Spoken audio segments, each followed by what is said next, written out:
Hello, Renee Hahn here, your Naples real estate expert, and I am bringing you the monthly Naples area market update for the real estate transactions.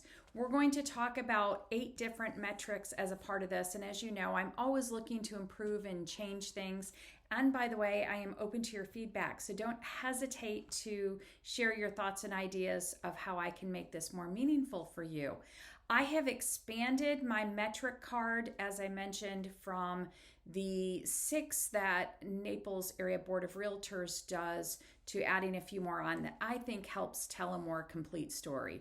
So the one thing I always say is I'm not going to sugarcoat things in this industry. And by the way, for good reason, the Naples Area Board of Realtors and brokerages try really hard to keep things positive when it comes to real estate market updates because, again, we don't want to send things into a frenzy. But I also think it's really important that you get candid and transparent information to help you make those decisions. So I tend to not soften things as much. There are always positives, and we live in a great area. So owning real estate in this area will continue to be, in my opinion, my humble opinion, a positive aspect, but I also want to make sure I shoot it straight to you. So let's start with looking at active listings. Again, keep in mind it's February, the end of February, but we're reporting on data for January. There's always going to be a lag because we need to make sure that we allow time in the system to close all the transactions out and bring you the most accurate data possible. So for the month of January of 2024, I have to get used to saying that, active listings, we were at 4,639 properties that were available for sale. That represented a 59% increase year over year and a 17.5% increase month over month. Now, for buyers, that's great. That means there has been more to choose from in both compared to last year this time, but also compared to December. That's a good thing. And even though it tends to more favorably affect the buyers, at the end of the day, it actually affects everyone, because if we can stimulate buyer activity and buyer interest, then that becomes good for sellers as well. So again, more opportunities and properties for buyers to pick from. If you look at new listings, there were 1,780 new properties that came onto the market. So again, 4,639 in total, 1,780 in new listings. That was an increase year over year of 29% and an increase month over month of 99.6%. Wowza. Let's take a look at what pending sales happened. So there were 1,010 pending sales, or properties that went pending, I should say, during the month. So 1,780 new ones came on for a total of 4,639, and 1,010 went under contract. That was a 8% decrease year over year and a 73.2% increase month over month. So January performed better than December. Now, some of that, you have to know, is by design. I don't even know if that's the right term, but December is typically a slower month. January, we have a bunch of people from out of town show up, and we know they're home shoppers. So what do? We wait to put more listings on. And we put more listings on because we know there should be more sales or more things going under contract in the month of January. So again, that is more cyclical in nature and pretty standard. Closed sales were down 14% year over year and 12.2% month over month. So only 484 homes closed during the month of January. But again, that's looking at the fact that if you have lower pendings in December, of course that means you're going to have lower closed sales in January. So again, pretty standard in terms of the increases and decreases relative to the prior month. Days on market had a slight uptick to 61 days. That's an increase of 15% year over year, an increase of 3.4% month over month. Let's look at, this is one of the things I've changed. Naples Area Board of Realtors reports the median closed price. I like to look at price per square foot more than closed price, because closed price could be a mix, right? You might have sold more expensive homes, but the median closed price per square foot, I think, is telling. So it was at $507. Again, that's across types of homes, it's across price points. So you still have to couch it in the context it is. That represented a 3.4% decrease year over year, but a 3.9% increase month over month. Price drops. This is interesting. During the month of January, we had 1,835 price drops in residential sales. That represented a 73.9% year over year increase. And get this, 139.6% month over month increase. Again, wowza. Lots of price drops in the month of January. Now, if you think about the cyclical nature and we have a lot of new listings coming on in January, that's a lot of price drops.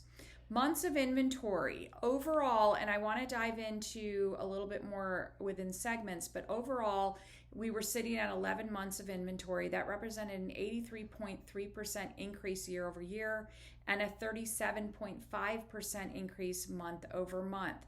But again, what I want to talk about, if I can pull it up here, is the breakout of some of those things. Pardon me as I stumble through and find this, because this is where you start to really feel how segmented this market is. What do I mean by that?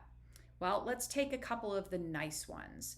So the Crossings, I happen to live in the Crossings. It's comprised of Mill Run and Stonegate. We are sitting at 1.71 months of inventory. If you're a homeowner in Mill Run, that's good. Another one, Kensington Golf Community in Central Naples. They're at 1.89 months of inventory. Old Cypress, which is out in northeast Naples, is at 1.82 months of inventory. So if you've got a home to sell in those places, they're highly desirable places and they have low inventory. Even Audubon is sitting at 6.86 months of inventory. That's good for sellers.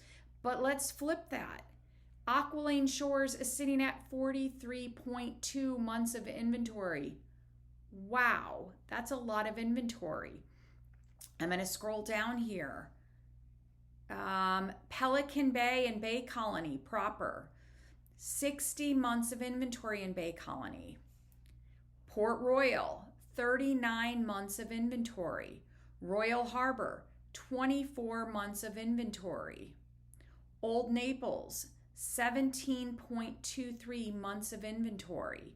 Vanderbilt Beach, 29.6 months of inventory.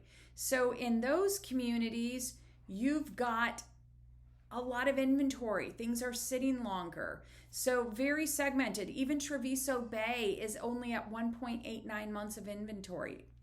Vineyards, 3.93 months of inventory.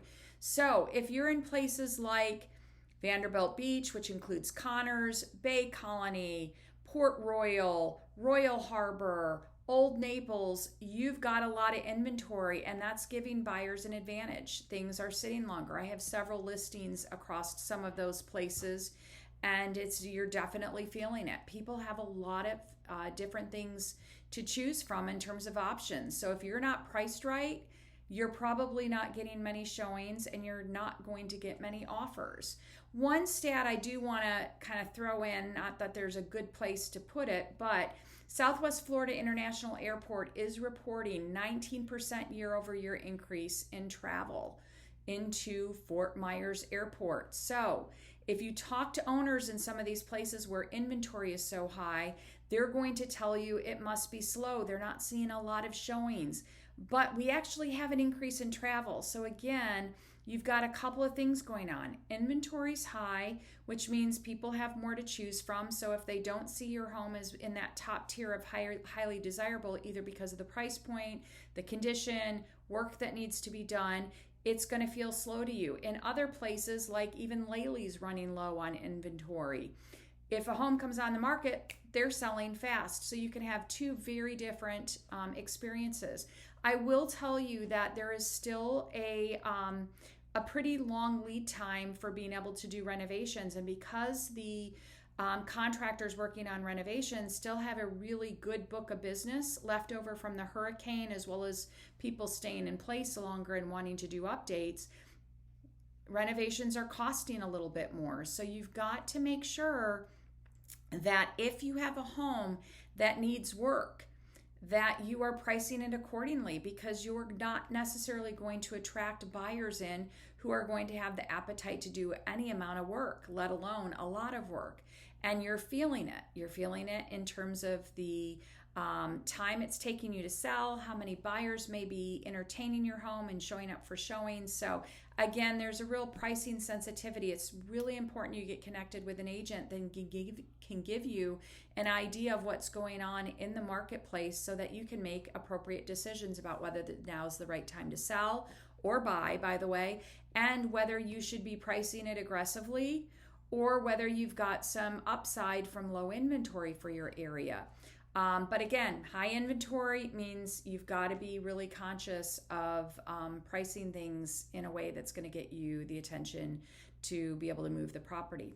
As always, if you have any questions about the data we've covered today, or you want to dive in more deeply on your specific neighborhood or the type of home you have, I am always happy to set up time. I just did a consult last night for someone that is not actively thinking about selling, but they certainly have been watching the market and wanted to know what that has done for their value on their home. So always feel free to reach out, Renee Hahn, 239-287-2576, or you can find out the rest of my information on yournaplesexpert.com. As always, it is a pleasure. I hope you have a wonderful March ahead of you, and enjoy some of the sunshine that we've been having. We've been having unusual weather. I think I talked to a client that's coming here next week from Wisconsin, and the weather in Wisconsin is predicted to be 65, and here it's predicted to be 70. Wow, who would think we'd only have a 5-degree differential? So it's been an odd winter in terms of weather as well. So have a great day, and thank you for tuning in.